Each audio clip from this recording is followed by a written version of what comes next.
Well, I was a little concerned that the last two pictures I had made had not been financially successful. I've been in and out of the studio system my whole career.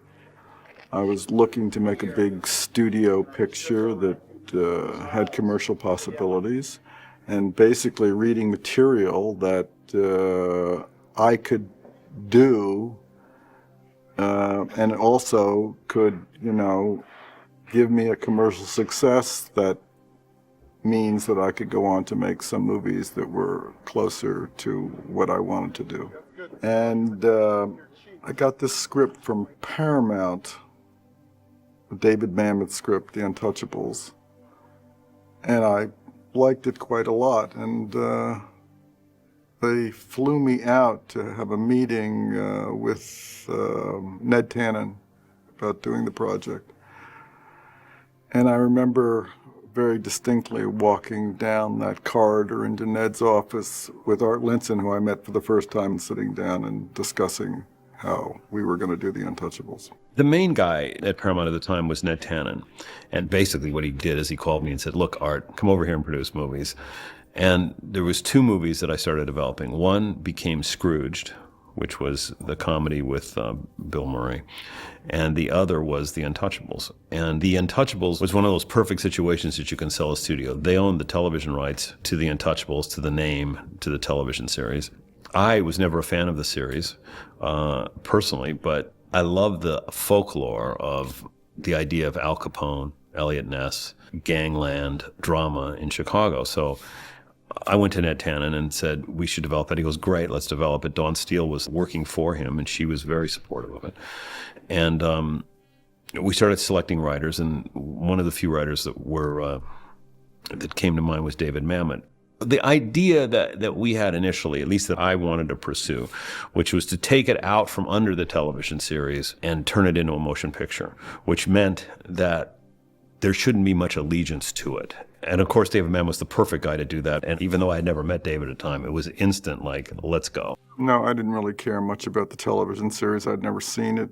When I was growing up, I looked at a few episodes. I think the first episode, I sort of watched it, and it didn't have any real relationship to the script in terms of how they were going to reimagine these legendary characters.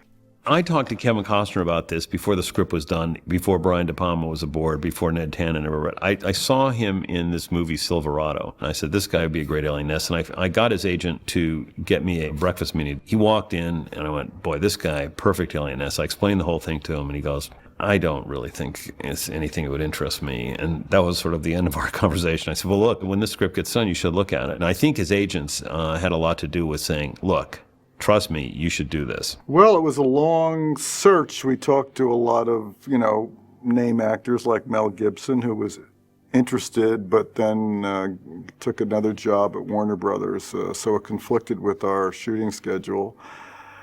And then we sort of examined sort of the young leading men of the day. And the studio basically said, you can cast it with anybody you want. I mean, this does not require stars. And we kind of settled on Kevin. I must say I was the most reluctant one because I was going to try to pull this epic gangster confrontation off with a completely unknown actor at the time, except for a few pictures he had done with Larry Kasdan. But Art felt very strongly about it. So I examined all of Kevin's work, and I talked to all the directors that had worked with him. I talked to Kasdan, I talked to Spielberg. He had done a television show for Spielberg.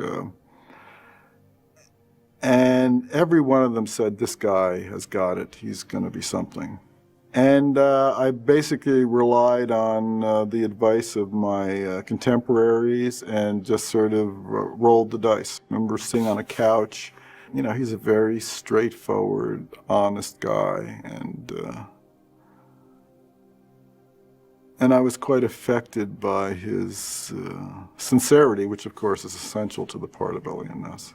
This set of Untouchables is for, unlike the original where there was a lot more, but they all represent the personalities that we have in a sense. I think, Sean Connery is kind of our spiritual leader in a sense, our experience, and he plays a a cop that's been on the force for a good amount of his life, and he brings all his experience to bear, especially to me. And the other two guys are Andy Garcia and Charlie Martin Smith. Andy being kind of our hothead, our kind of great shot, and Charlie being our accountant, who is really the most unlikely of the Untouchables. And then I represent kind of the thread that, you know, brings them all together. I call myself a idiot, or I say, hey idiot, I mean Eliot. So I'm really the original stiff of the group. You know, I'm Eliot Ness. Well, I always loved the idea of Charlie Martin Smith. I've been following this actor since American Graffiti, and he's got a lot of sort of nebbish charm to him. So he was right on our list right from the beginning. I was working on this other movie in North Carolina, and sort of out of the blue, I heard that this was happening, and they were sending a script, and I said, well, I don't really have time to read the script. But anyway, they sent the script to me, and I read it, and just really liked the story. It was I guess it's a combination of the script and the dialogue and the whole feel of it, and the idea of doing a 30s picture that really appealed to me. Also, I wanted to work with Brian because I had met him before, but we never had a chance to work together. I play Oscar Wallace. Actually, Wallace is based on a true character, on a man named Frank Wilson, who was the guy that really did most of the work to put Capone away. For everything that Capone did, he was ultimately caught on tax evasion. So that's what Wallace represents, is Wallace is an accountant who has this idea. The reason, of course, that we're called the Untouchables is that we can't be bribed. We can't be touched. And there's a wonderful scene, I think, in the picture where the alderman comes and attempts to bribe Ness and his men, and we turn him down. And that's how the name comes. Brian and I talked about Andy Garcia because he was the villain in a movie called 8 Million Ways to Die for Hal Ashby. And he was this wonderful villain in the picture. And we said, God, this guy would be a perfect Nitty. Andy came in to read for Nitty and convinced us to let him read for the part of George Stone. We had sort of imagined him as a heavy, but he wanted to try for this other part, and he read it and was quite amazing. And Art and I were immediately taken by him. Well, I was very attracted to the whole period, you know. I mean, it's such a great, kind of colorful, rich period of time. One of my ambitions was to work in this kind of period-type film, which I hadn't had a chance to do, and to ride a horse. And I got to do both, surprisingly. I never knew the Untouchables were going to be on a horse, but it was terrific. I knew Sean, and I felt this was the only guy that could do the part, and we were able to get him to read the script. And I, again, remember meeting him in LA and talking about the part. And he kind of liked the idea of it. And Sean is, again, a very straight, tough guy. You just have to tell him exactly what you want. He's there, he does it, but don't give him any kind of gray areas. So he and I got along very well. Well, I think everybody in the world knows about the Untouchables, actually. You know, it's been with us about 30 years on television, and the moment I knew that it was written by Mamet, I was more than interested. And I thought it was a very clever concept to take the old cop who was not too happy with the status quo in Chicago and use him as this kind of old dog that teaches a new dog the tricks and how to deal with the situation in the Chicago way, as it were. Brian wanted me to be the older guy that takes them all by the neck, as it were, and is kind of like a school teacher, sort of father figure type, you know, which is kind of easy for me, you know, and fun, because I enjoy working, especially with good actors, and they're all good actors, so there's no problems. And certainly no problems in terms of temperament, dispositions, or egos or whatever, nothing that couldn't be resolved with humor. You know, and it certainly paid off in the picture because I liked them all. You know, I think it's very mutual and worked with that sort of goal in mind.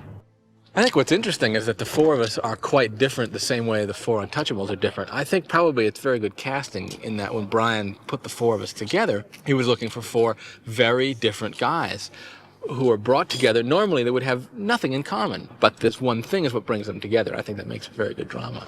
But I'm just having a terrific time with all of them. Sean is a very European actor, as he's not, doesn't obviously come from the American method school. You know, Andy is a guy who really comes at it with a sort of passion, and everything comes out of his gut, which is very different from the way that Sean works. And I probably am more technical than that as an actor. It's just interesting to see the way we all approach everything differently. We all approach every scene differently, the same way the four Untouchables, I suppose, approach things. I think we're all basically loners. I mean, we didn't really hang together a lot off the set, although if anybody needed anything, somebody was right there. But they're all strong. If you meet any one of these guys, it's very clear that each one knows their own personality. So to work with them, they're all gentlemen, they're all very good actors, and they all fit this movie very well. You know, they really were the best ones for the parts.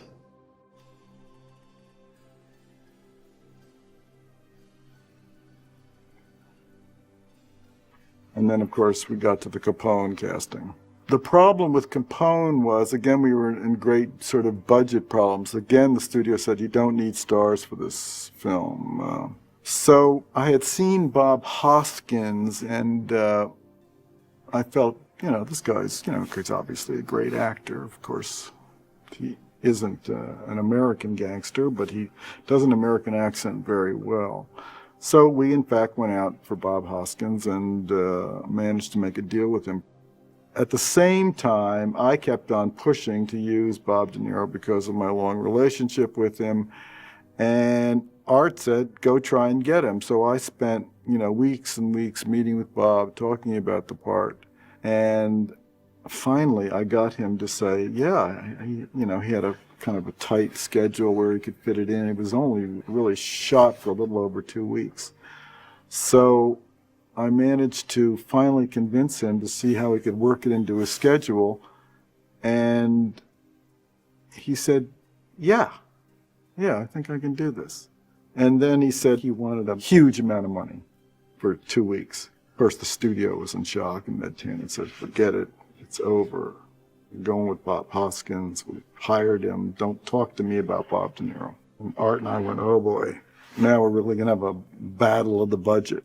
Meanwhile, I felt very strongly that we needed a major mafia gangster movie star to play Al Capone, and Bob De Niro was the perfect guy. And here I was in a budget meeting, and at the end of the meeting, I looked at Art and all the other executives and Ned in the room, and I said, would you please excuse us? And Art was sort of like in shock. Brian made one of the more courageous moves I've seen a director make in Hollywood when it comes to the machinations of how the game works. Brian turned and said, look, I've got some really bad news.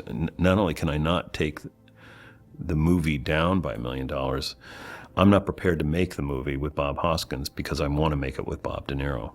And so not only are we not going to take the budget down, the budget's going to go up, or I'm not prepared to make the movie. To his credit, Ned sort of nodded and said, get me his agent's phone number. Let me see what I can do. And Ned made it happen, which included paying off Bob Hoskins. It was a great chess move on Brian's part. And quite frankly, Bob was sublime as Al Capone. Simple as that. Every frame that Bob is in is kind of priceless. So, it was one of the best moves we made on the movie. After all of the war and fight that Brian and I went through just to get Bob in this movie and all the costs and expense and everything, when he finally showed up in Chicago, he was pencil thin, very quiet, soft-spoken, and we had a brief meeting. Everything went as one would expect. But I do remember calling Brian and, half hour after the meeting was over going, are you sure that was Bob De Niro? Because, if it's not really Bob De Niro, we're fucked, because this guy is no more going to scare two pussycats on a street than he is going to be Al Capone. He goes, don't worry, when he comes back in 3 months, because we're going to shoot him at the end of the schedule, you're going to see that he's going to easily play it. And sure enough, of course, Bob totally transformed himself. And suddenly the grin, the menace, the hair, the whole thing was right in place. And it was kind of a thrill to watch him. He didn't have time to really put on the weight that he wanted to put on because he was, shooting, I think, pictures on either side of ours. So we worked out a kind of bodysuit for him. But he had to put enough weight on for his face to get that round look. And, of course, shave back his hair at the top to give the bald Capone look. And he had these excellent makeup people he had used on Once Upon a Time in America that did a fantastic job with the hair pieces and the scar and all the other things that make Al Capone Al Capone. Well, the interesting thing about De Niro I discovered in this film after working with him for many years early in his career is that he was doing things so subtly I could not see them while I was shooting. I could only see them on the screen. It's kind of a strange idea, but if you stand behind a camera and you look at me while I'm talking, you're, pretty far away from me. And unless you have a pair of binoculars, you're not going to see what I look like on the screen, which is shooting a close-up. And with De Niro, I could not see what he was doing. I would sort of look at another take and I'd say, did he do anything different than the take before? Or I'd walk up to him and he'd sort of look at me and say, don't worry about it, it's going to be okay. That's what I discovered, that this guy knows how to act in such a way so subtly that you can't see it while you're shooting it. He's one of our best actors, I could say the same for Sean Connery. I think that both those guys give our film so much weight and so much integrity to begin with. As an actor, there's a lot to be learned from them. The trick is to not get involved with how great they are. The trick is to be prepared yourself so that you can give to them as an actor because they're going to be giving back to you. This movie was much like, Carrie and Scarface, in the sense that we use people no one had ever seen before or had only done a few films that nobody knew about. And the film was a hit, and their performances launched them on careers. And in The Untouchables, when you look at it now, you say, God, what a star-studded cast. Well, the only star on The Untouchables was Sean Connery and Bob De Niro when we started.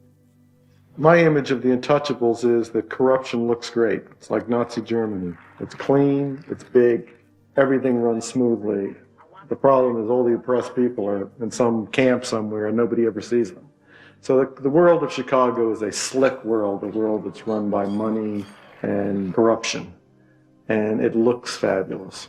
The Untouchables was the second picture I did with Brian. I read the script, and then I came over here to Paramount, and I had a meeting with him. So I was very excited to do the picture. And so, as you do with any director, before I went in and talked to Brian, I kind of researched the period. And of course, I wanted to do it in black and white. And when I met with Art and Brian and Patrizia von Brandenstein, who was the production designer, Brian says, what's your idea? And I said, I'd like to do it in black and white. And he said, don't break your heart, Steve. He said, they're not going to let us do it. Come up with another idea. So I brought in these books, and I showed him these black and white pictures that had a stylistic situation where you had a lot of repetitive manufactured images. And I said to him, let's do a compositional plan where we have a series of these repetitive images. I knew we were going to have a lot of cars in the picture. So I said, we can get all the same kind of car and we can just line them up and kind of have something that's evocative of that period. And the other thing we should do is we should do something that gives us a feeling of more space, because there weren't as many people in 1930 and the Depression was just starting in the United States and not a lot of people around. So notice, in the picture, when you do a close-up or a two-shot, there's a lot of negative space on the sides, and that is to represent that feeling of things aren't as crowded as they are now. And so that was kind of my basic situation, and that was the basic plan for the picture. De Palma is, I think, a marvelous choice, and I really think it's got, really good epic proportions, because they're shooting in CinemaScope, which was his choice anyway, and to try and recreate 1930s. For example, where we are in this building now, there are many buildings like this here. We took over a building called the State of Illinois, I think it was called, where we turned it all over into the police department, a whole floor there.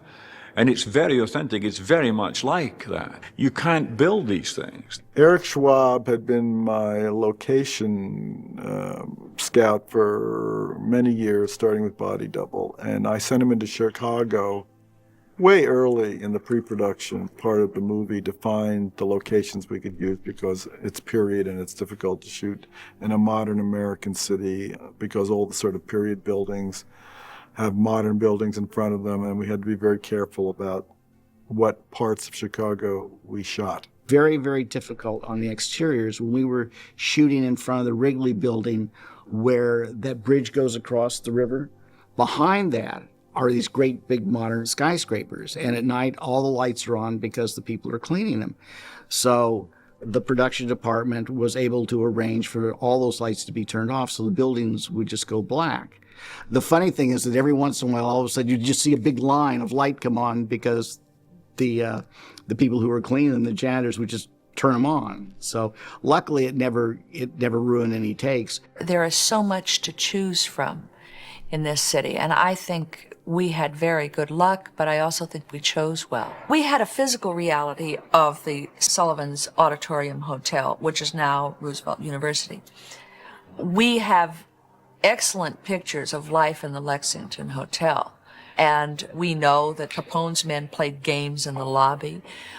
We know that there was a lot of loose living on those floors. We know there were wicked ladies, and we know that there was a lot of gambling and so forth and so on.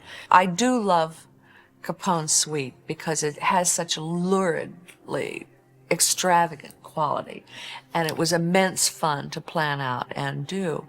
Although to recreate domestic life, the domestic interiors of our other characters, I very much liked Officer Malone's house, which was a practical location, but it was altered very extensively. It was a complete redress, including putting in bath and kitchen and so forth and so on.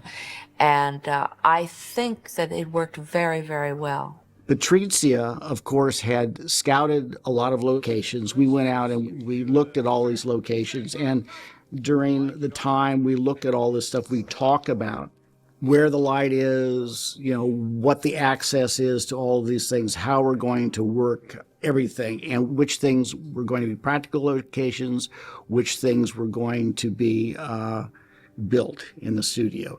Originally, the courtroom was going to be a practical location in the library building, the same place where we did the chase on the roof. But there was some sort of situation, so the whole courtroom set was built. As far as the vintage automobiles, there are literally hundreds used on this film. Police cars and delivery trucks, and a snowplow, which figures prominently in the action, limousines, personal cars for major characters, taxis, milk trucks and bread vans, all manner of them gathered together. Some of them doubled, some of them 2 or 3 times doubled, all gathered together for the film. Well, when you start a picture, you get together with the production designer and the costume people come in, and there's just like a general discussion. And everybody has done exactly what I did, is that they will research the period and they will have some ideas that they want to bring forward. My conversations with Marilyn Vance were mainly on the colors and the textures of the clothes. And clothing in those days, the film wasn't as good as it is now, so you had a lot of trouble reading detail in blacks. So what you did was you always would ask the costume designer to have texture in a dark color, so you could cross-light that texture and it would show up, and so it wouldn't be completely lost. Because in those days, a lot of people wore those hats. We wanted hats that looked like the hats of the period, but the brims weren't so big that, that their eyes were always covered up. So there was a little modification as far as Eliot Ness's hat goes, the kind of hat that Sean's character was going to wear. So I was trying to think, how could I get, something, a new kind of look at this kind of, 30s suit gangster thing. And Dawn Steele came up with the idea of using Giorgio Armani. She had worked for Giorgio and knew him quite well, and said, why don't we get Giorgio to do all this? And I said, fabulous. So Giorgio came in and designed clothes for everyone, and everyone wore them except for Sean, who said, this is ridiculous, I can't wear this stuff, and sort of came up with his own outfit. The art director and I decided that we should make Al Capone like Louis XIV. He's the Sun King. And that's why she designed this set that has this sort of sun on the floor that I designed the shot of, so we can see the Sun King in his environment, everybody waiting for him to burp or sit while he goes to the bathroom, he's the king. So everybody sort of sits in waiting. So I kind of got this idea that, he's being shaved and everybody's sort of waiting while he's under the towel, while his face softens up for the razor. And we could hold the shot for a while and run some titles to set the period while Al's face is getting warmed up for a shave. And that shows true power. Everybody sits and waits for the master, the man of power, the man that runs the world, the God that's at the center of the universe. The sun rises and falls depending on when he says it's day or night.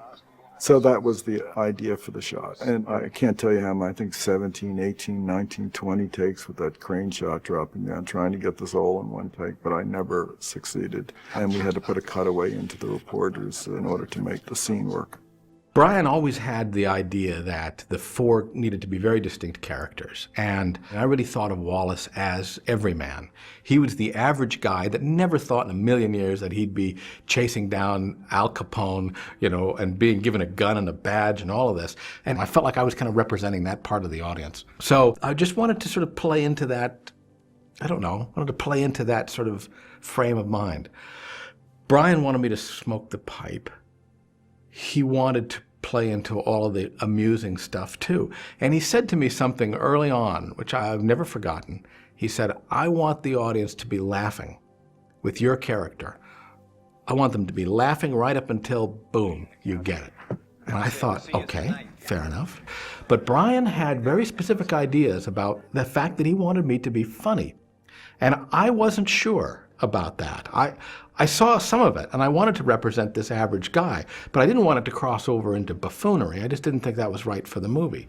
But I decided early on, he's the director. He knows exactly how far this should go. So I think more than any movie I had done up until that point, I really sort of put myself in the hands of the director. The relationship between Ness and Malone, again, was very clearly delineated in the script.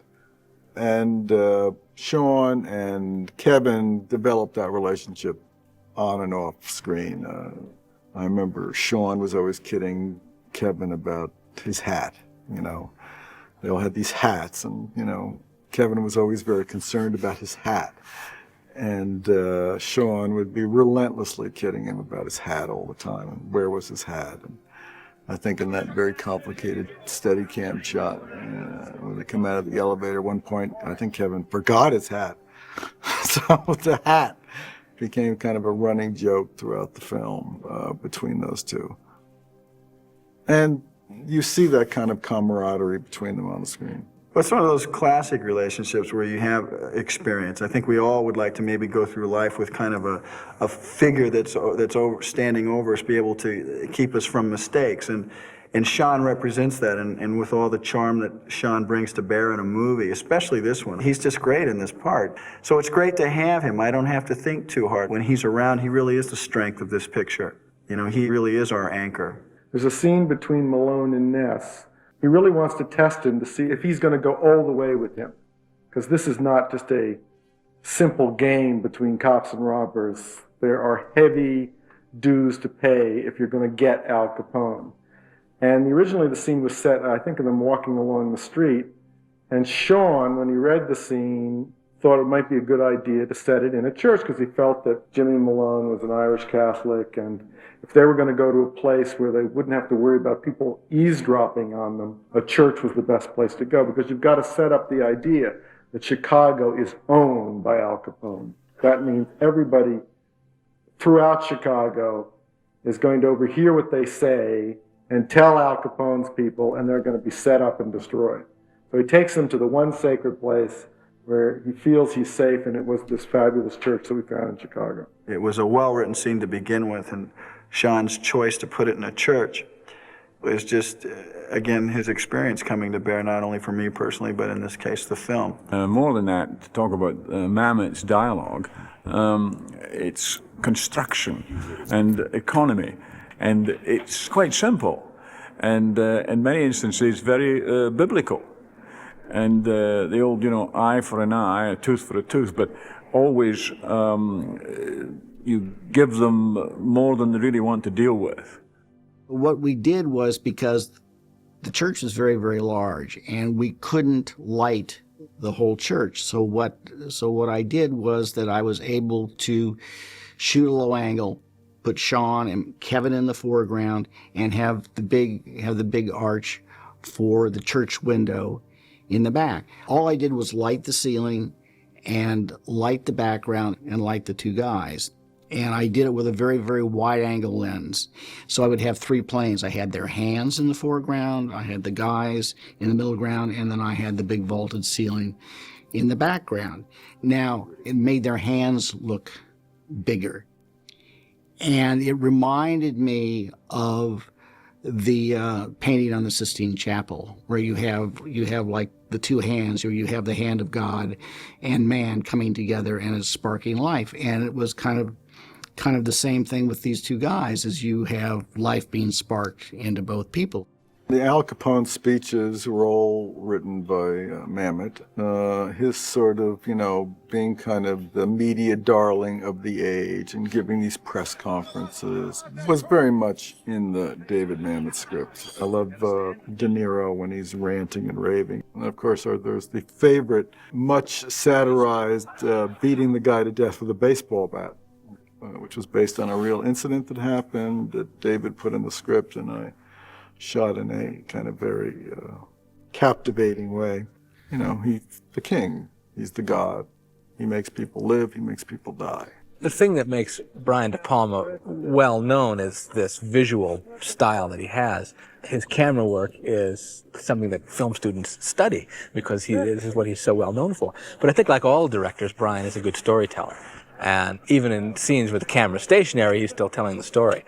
He's not just a director who moves the camera around. So you're going to be seeing Sean. That's why his pictures are classic pictures, and that's why his pictures are very, very well made. Very, very high level of craft, very high level of thought and care. You can go frame by frame, you can go cut by cut, and you can just see, the craftsmanship that he evokes from all the people who work for him. You're dealing in a very kind of tired genre, gangsters. We've seen it a million times, and believe me, it's been done beautifully many times. So to try to find another way into this, and going along with the intention of the material, I came up with this kind of larger-than-life world to make it into a kind of John Ford-type drama, good against evil. And the sequence out on the bridge just sort of moved it right into John Ford territory. I felt it was very important to get out of Chicago for a little bit and inhale a lot of fresh air. The whole Montana thing, as scripted, we were supposed to be hiding behind a rock, and we're watching for these guys to come over the bridge, and then we run across to the bridge. That's the way it was scripted. We got to Montana, we had a blocking rehearsal the day before we were supposed to start shooting. The four of us and Brian went out. We got down behind, we staged a scene behind the rock. We tried to run across this field. It was ridiculous. It was crazy. So we said, look, there's this cabin that we've built for this interrogation scene later, and we've got these horses for another scene when we first arrive. Why don't we all sit in this cabin, play that waiting stuff in the cabin, and then ride up to the bridge on horses? So that immediately, of course, made a simple scene into an extremely complex scene, which took us days and days longer to shoot. But I think it really completely makes the middle of the movie. And this business of coming out and riding on the horses, and I said to Brian, I just want to be loving every minute. I just want to be whooping it up on the way across. Here's Oscar Wallace riding this thing. I just said, I just want to let it rip. He said, go ahead. I can always cut around it if I don't like it. He was very good at sort of letting us bring to our characters what we wanted to bring. I just think a scene like that adds a dimension to a film. It does the thing that's great about films, which is it takes you somewhere else. Suddenly we're taken out of Chicago, and we're really not taken out of the movie, but subconsciously now we're just somewhere else, and there's a different flavor. We were actually, I think, hoping for snow. We didn't know how lucky we were, because what we did get were the changing leaves, which was absolutely beautiful. But what happens is just there's another texture. I mean, the story propels itself, and the story is is good in its line. It doesn't, you realize that you're dealing with Prohibition, but suddenly we're reenacting a Canadian border raid, which is really, really great. It gives people maybe a chance to breathe, because sometimes even when you watch a city picture, you just can't breathe a little bit. And this picture, certainly allows for that. Running horses, which nobody would have ever guessed, but yet it was a real tool. It was a real tool to combat things. That was another thing I said. I just want to be screaming at these guys as I'm shooting. I just want to be yelling. I wanted this business just to be this unbelievable adrenaline rush for this accountant blasting away at people with a shotgun. At the end of that sequence, Brian said, okay, here's what I want you to do. It's going to be a couple of bullet holes in there. There's going to be whiskey coming out of this thing. I want you to look around, sneak and take a drink of the whiskey.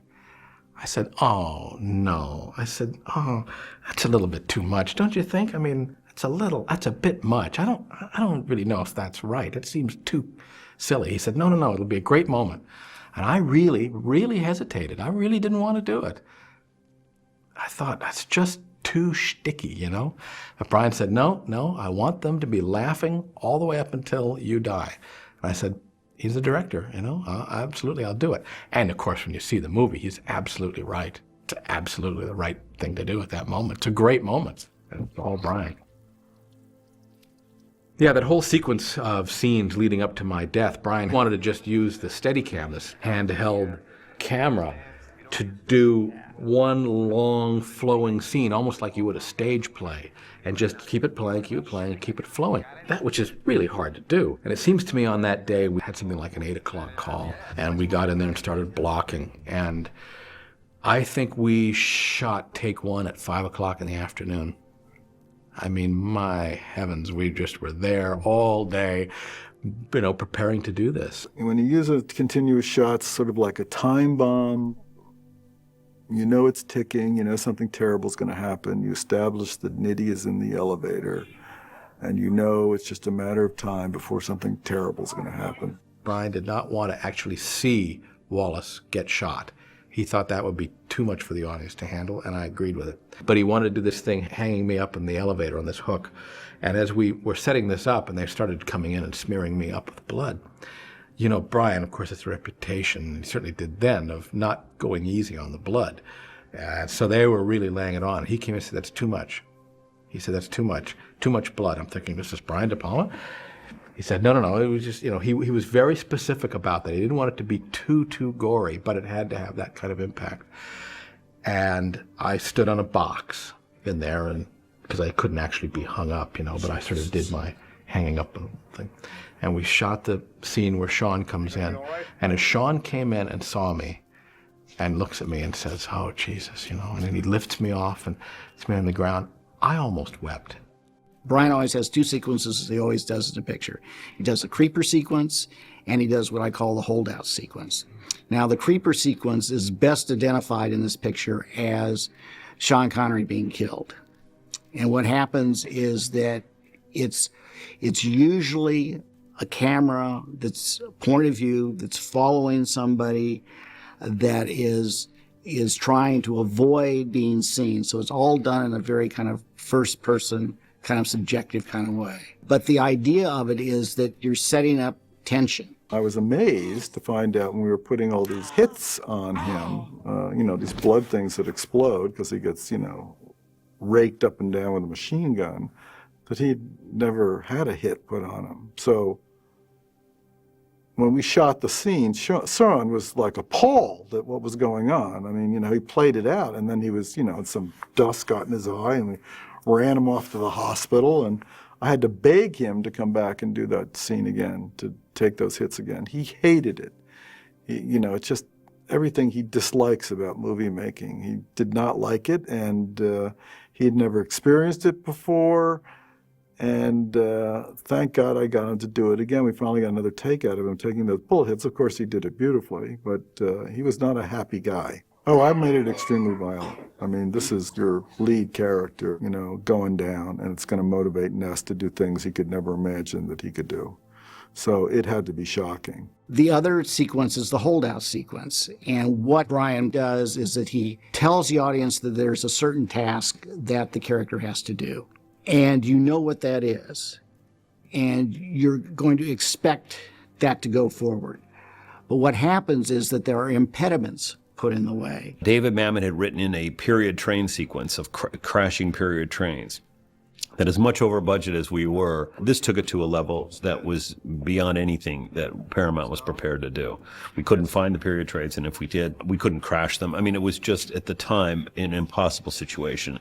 I said, well, this scene's basically about Eliot Ness getting the accountant, and whether he chases him on a train and from a car to a train and catches him way outside of Chicago, it makes no difference. Maybe he can nail him in the train station. So I said, find me a set of steps in a train station. And of course, Chicago is one of the great train stations, great period train stations. Unfortunately, because at that time there wasn't enough equipment in Chicago to do that, we had to bring a lot of stuff from California. If we could have done the sequence during the day, it was right over a big skylight, we could have done it with the equipment that we had. But they didn't want a bunch of gunshots at Union Station during the day with train passengers coming. So we had to do it at night. And we shot there, I guess, for like 14, 16 nights, and I literally made the sequence up. Of course, inspired by the Potemkin sequence, remembering the baby carriage from the Odessa steps, and Ness, because his wife has just had a baby, you know, a baby represents a kind of purity, and you get the innocent in the midst of this gun battle. I took this great visual idea from Eisenstein's Potemkin with this baby carriage bouncing down the steps and stuck it right in the middle of my gangster shootout. But I literally made it up as I shot it. Needless to say, I had laid the whole movie out shot by shot, but I was like flying through this sequence, and it worked out extremely well. All those choices were sort of made right from the inception of the sequence. I had done, of course, many slow motion action sequences before.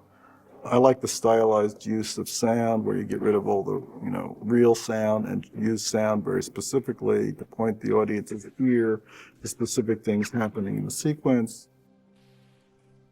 Of course, the great Ennio Morricone score, and he came up with the idea of this sort of children's box, which completely surprised me. And he said, let me make this work. Believe me, I can make this work. And I said, okay. This isn't exactly what I had in mind, but of course he did make it work. So it's a combination of many great ideas and artists at work to come up with the sequence, which is quite moving.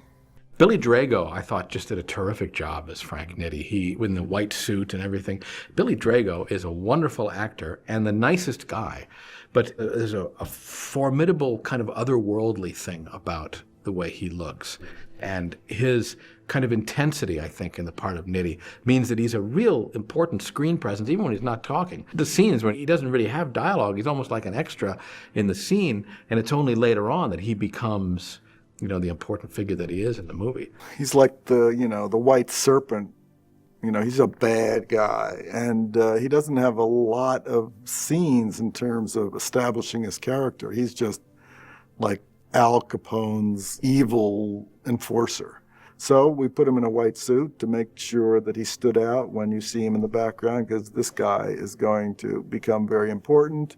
So your eye is really drawn to this white suit, white hat that he wears. Very stylized, beautiful design of his look by Armani. And of course it gets worse and worse until, of course, Eliot Ness finally throws him off the roof.